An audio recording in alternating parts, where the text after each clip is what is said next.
ವಿಜಯಪುರ ಎಡದಂಡೆ ಕಾಲುವೆಯಲ್ಲಿ ವಿವಾಹಿತೆಯ ಶವ ಪತ್ತೆಯಾಗಿದೆ. ಗಂಡನ ಜೊತೆ ಹೊರಟವಳು ನೀರು ಪಾಲಾಗಿರುವಂತ ಘಟನೆ ಇದು. ಈಗ ಈ ಒಂದು ಸಾವು ಹತ್ತಾರು ಅನುಮಾನ ಕಾಡ್ತಾ ಇರೋದು. ಕೇವಲ 3 ತಿಂಗಳಲ್ಲೇ ರೇಣುಕಾ ಆಕೆಯ ಜೀವನ ಅಂತ್ಯ ಆಗಿರೋದಿಲ್ಲ.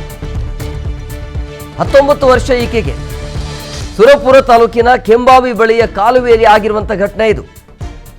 ಗಂಡನ ಜೊತೆ ಹೋಗಿರ್ತಾಳೆ, ಗಂಡ ಬಚಾವಾಗಿದ್ದಾನೆ, ಬಟ್ ಹೆಂಡತಿ ಇಲ್ಲ. ಈ ರೀತಿ ಆಗಿರುವಂತ ಘಟನೆ. ಸೊ ಹಾಗಾಗಿ ಈಗ ಕುಟುಂಬಸ್ಥರು ಅನುಮಾನವನ್ನು ವ್ಯಕ್ತಪಡಿಸಿದ್ದಾರೆ. ಗಂಡನ ಜೊತೆ ಹೋಗಿರುವಂತ ಹೆಂಡತಿ ನೀರು ಪಾಲು ಆಗ್ಲಿಕ್ಕೆ ಹೇಗೆ ಸಾಧ್ಯ? ಗಂಡನೇ ಸಾಯಿಸಿರಬಹುದು ಅನ್ನುವಂಥ ಅನುಮಾನವನ್ನ ಈಗ ಕುಟುಂಬಸ್ಥರು ಆರೋಪವನ್ನ ಮಾಡ್ತಾ ಇದ್ದಾರೆ. ಈ ರೀತಿಯ ಅನುಮಾನವನ್ನ ವ್ಯಕ್ತಪಡಿಸಿದ್ದಾರೆ. 3 ತಿಂಗಳಾಗಿತ್ತಂತೆ. 19 ವರ್ಷ ಪಾಪ ಈಕೆಗೆ. ಕುಟುಂಬಸ್ಥರು ಹೇಳ್ತಾ ಇರೋದು ಇದು ಅಪಘಾತ ಅಲ್ಲ, ಕೊಲೆ ಅಂತ ಹೇಳಿ ಈಗ ರೇಣುಕಾ ಕುಟುಂಬಸ್ಥರು ಆರೋಪವನ್ನ ಮಾಡ್ತಾ ಇದ್ದಾರೆ. ಆಷಾಢ ಮಾಸಕ್ಕೆ ತವರು ಮನೆಗೆ ಹೋಗಿದ್ರು.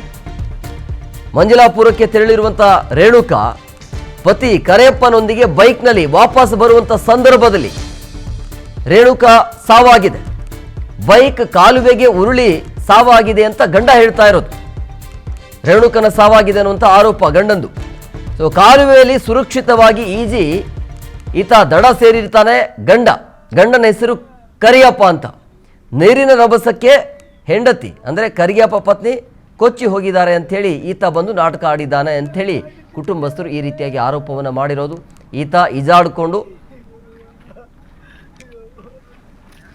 ಈಜಾಡ್ಕೊಂಡು ಬದುಕಿ ಬಂದಿದ್ದಾನೆ ಗಂಡ. ಆದರೆ ಹೆಂಡತಿ ಆಕೆಗೆ ಈಜು ಬರಲಿಲ್ಲ ಅಂಥೇಳಿ ಕಾರಣವನ್ನು ಕೊಟ್ಟಿದ್ದಾನೆ. ಬಟ್ ಇನ್ನೊಂದು ವಿಂಡೋದಲ್ಲಿ ನೀವು ನೋಡ್ತಾ ಇದ್ರಿ, ನಿಮ್ಮ ಎಡಭಾಗದಲ್ಲಿ ಬ್ಯಾಗು ಮತ್ತು ಚಪ್ಪಲಿಯನ್ನು ನೋಡ್ತಾ ಇದ್ರೆ ಇದು ಯಾವುದೇ ರೀತಿಯ ಕಾಲು ಜಾರಿ ಬಿದ್ದಿರೋದು ಅಂತೂ ಕಾಣ್ತಾ ಇಲ್ಲ.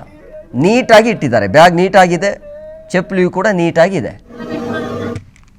ಈಗ ಸಾವಿನ ಹಿಂದೆ ಸಾಕಷ್ಟು ಅನುಮಾನ ಇರೋದು. ಈಗ ಮೃತಳ ಕುಟುಂಬಸ್ಥರು ಅನುಮಾನವನ್ನು ವ್ಯಕ್ತಪಡಿಸ್ತಾ ಇದ್ದಾರೆ.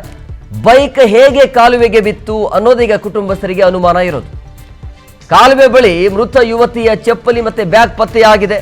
ಪೂರ್ವ ಯೋಜಿತವಾಗಿ ಪತ್ನಿಯನ್ನ ಕಾಲುವೆಗೆ ಪತಿ ತಳ್ಳಿದ್ದ ಅನ್ನುವಂಥ ಆರೋಪ. ಈಗ ಪತಿನೇ ತಳ್ಳಿರೋದು ಅಂತೇಳಿ ಕಾಲುವೆ ದಡದಲ್ಲೇ ಕುಟುಂಬಸ್ಥರ ಆಕ್ರಂದನ ಈಗ ಮುಗಿಲು ಮುಟ್ತಾ ಇದೆ. ಆ ಬ್ಯಾಗು ಮತ್ತೆ ಆ ಚಪ್ಪಲಿಯನ್ನು ನೋಡ್ತಾ ಇದ್ರೆ ನಿಂದೊಂದು ಫೋಟೋ ತೆಗಿತೀನಿ ಇರು ಅಂಥೇಳಿ ಏನಾದರೂ ನುಗ್ಬಿಟ್ನಾ ಹೇಗೆ ಅಂಥೇಳಿ ತಳ್ಳಿದ್ನಾ ಹೇಗೆ ಅಂತ ಒಂದು ಫೋಟೋ ಬೇಕಾಗಿತ್ತೆ ಅಂಥೇಳಿ ಈ ರೀತಿಯಾಗಿ ಫೋಟೋ ಸಲುವಾಗಿ ಫೋಟೋದ ನೆಪವನ್ನು ಇಟ್ಕೊಂಡು ಫೋಟೋ ತೆಗಿತೀನಿ ಅಂಥೇಳಿ ಕಾಲುವೆಗೆ ನಿಲ್ಲಿಸಿ ತಳ್ಳಿಬಿಟ್ನಾ ಅನ್ನುವಂಥ ಆತಂಕ ಆ ಕುಟುಂಬಸ್ಥರಲ್ಲಿ ಇರೋದು.